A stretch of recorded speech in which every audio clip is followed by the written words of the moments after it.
Hi mga Barbs! Welcome back to my YouTube channel. So for today's video, ang gagawin natin is fresh and affordable makeup look. So pagpasensya nyo na kasi medyo may sipon-sipon tayo ngayon, pero laban lang.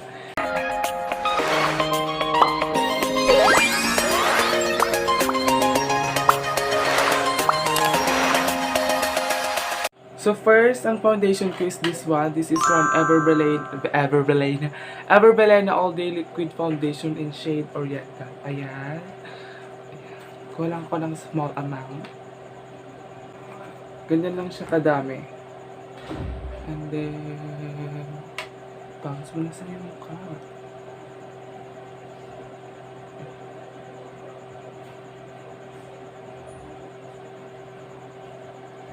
So, ayan. Pag nakukulangan ka pa, magdagdag ka lang. Kailangan ko ng konti. Very...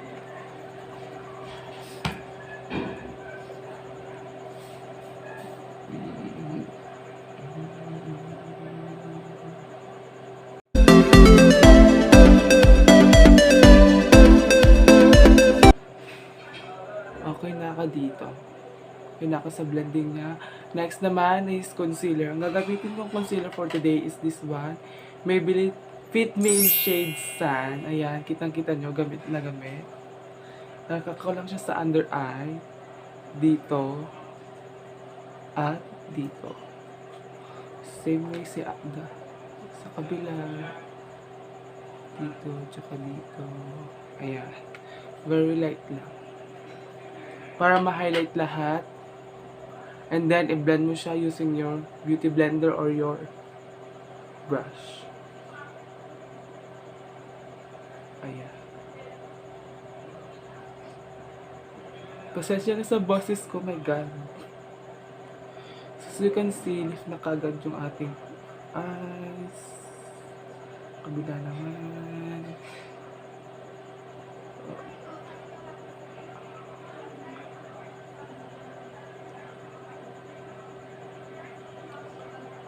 You can see lifted kagad yung eyes. Kakarga rin pala ako dito sa noo, and then very light lang sa bridge ng nose, tas dito sa chin.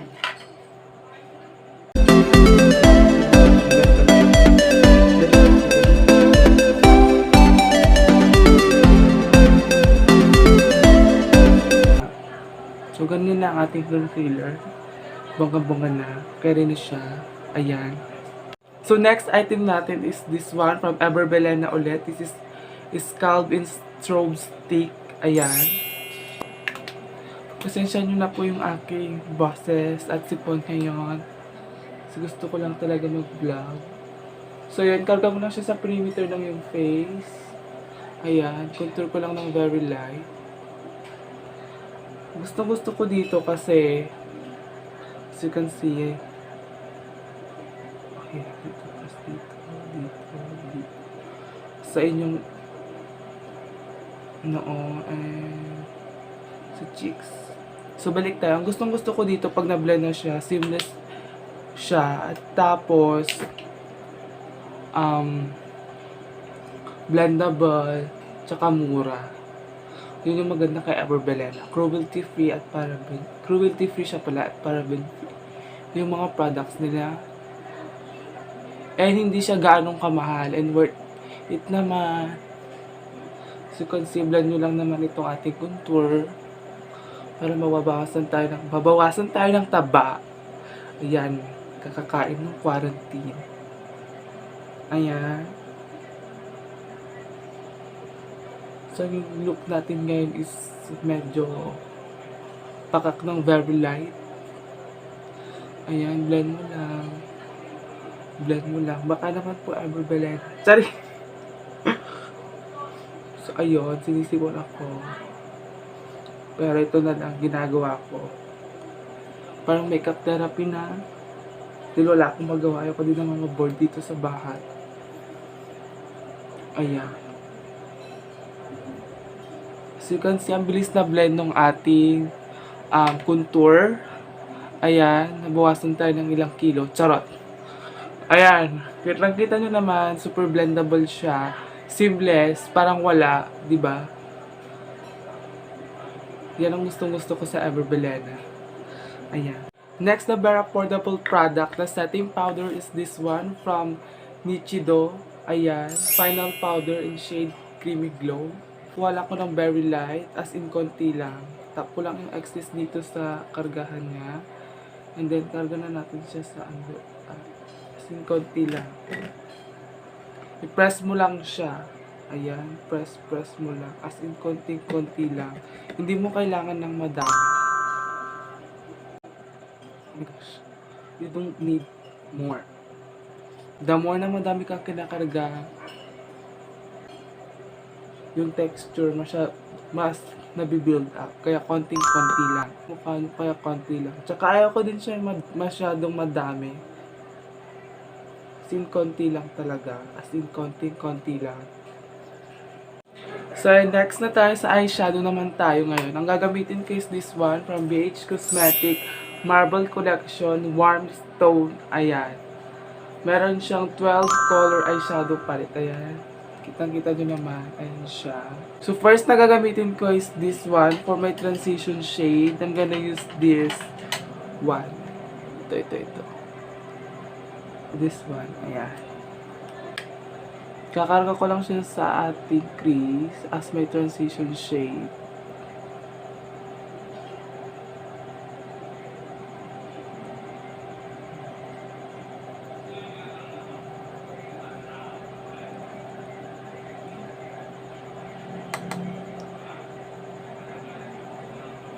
Ayan. I-wipe mo lang siya dyan. I-blend mo lang bongga.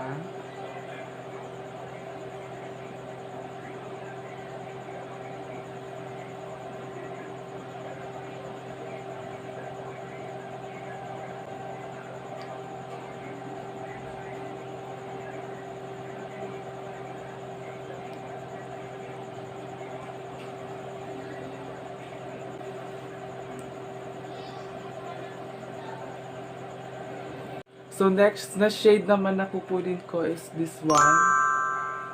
Oh my gosh. Dito. Sa outer V. Ayan. I-blend mo lang siya dyan. Oops. Oh. Blend mo lang.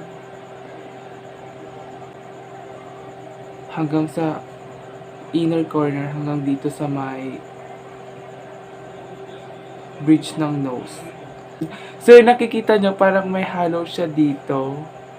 Ayan.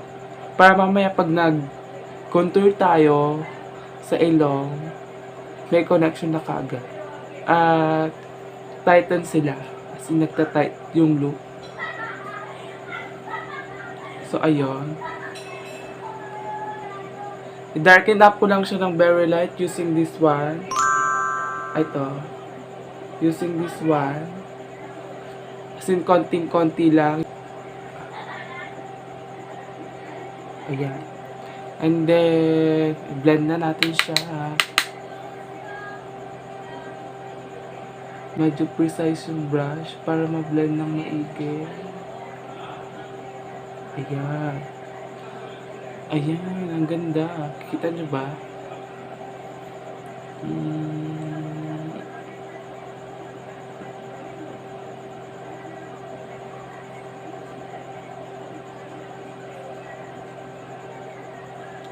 So, i-blend ko lang siya using this one, yung brush natin kanina.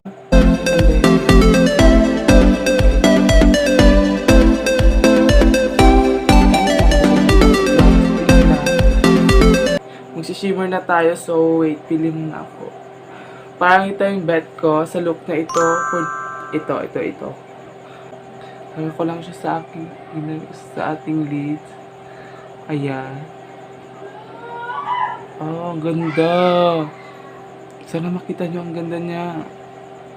Tapos ang smooth din, ang pigmented, kitang-kita nyo.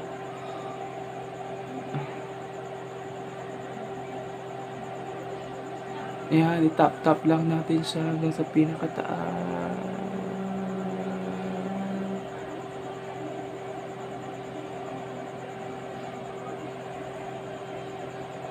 Ayan. Ang ganda niya. Kita niyo ba? Ayan. Ganda niya, no? And then, blend lang natin siya using yung brush kanina. And then, Baka rin na.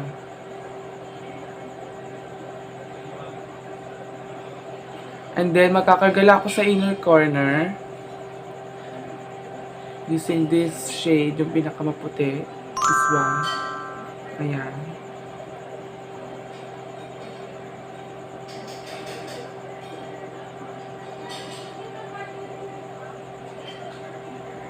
Ayan.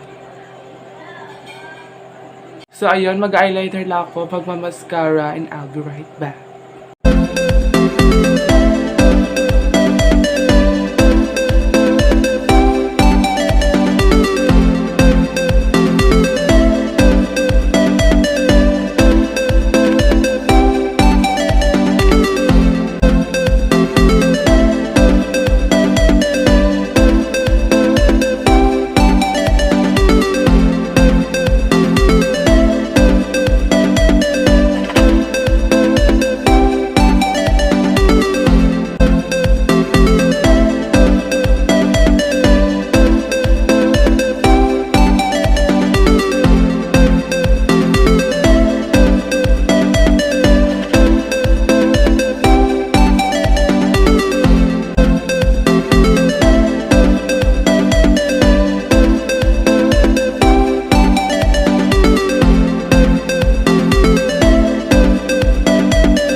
So, ayun, magkikilay na tayo. Ang gamit ko pala is this is one from Omei Beauty Pomade in shade. Kung alam mo anong shade nito, basta ayun. Kalimutan ko yung shade. Ayan. So, kilay lang tayo na very light. Very light lang.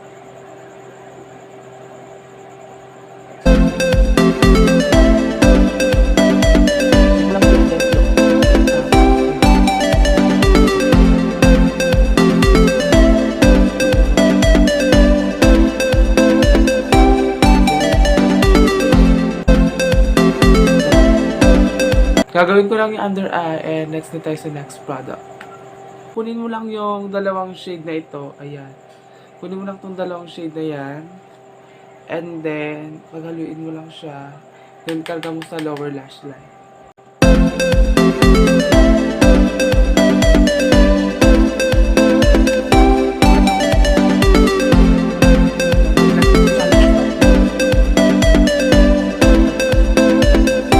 So, mag-blush on na tayo. Ang gagamitin kong blush on is this one from CARELINE Oil Control in shade Peach Glow. Ayan. Konti. Pero sa apples ng cheeks. And then sa taas. Ayan. Dito and then dyan.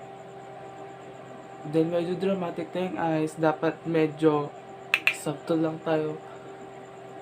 Sa taas ko siya lagi kinakarga kasi para lifted lahat ng look. And Wild Mega Glow Highlighting Gold Bar. Ito. Ayan. Yan siya.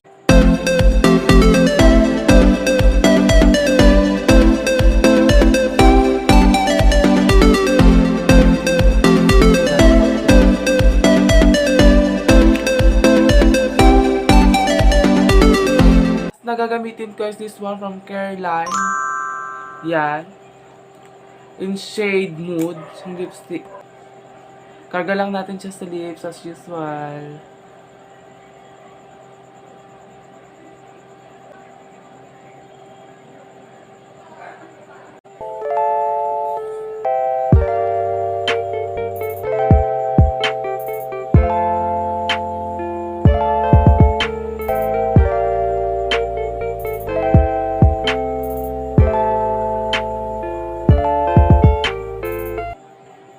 Hope you like it mga barbs. So ayun, ito na nga ng final look. So wag niyong kakalimutan mag-subscribe sa aking channel.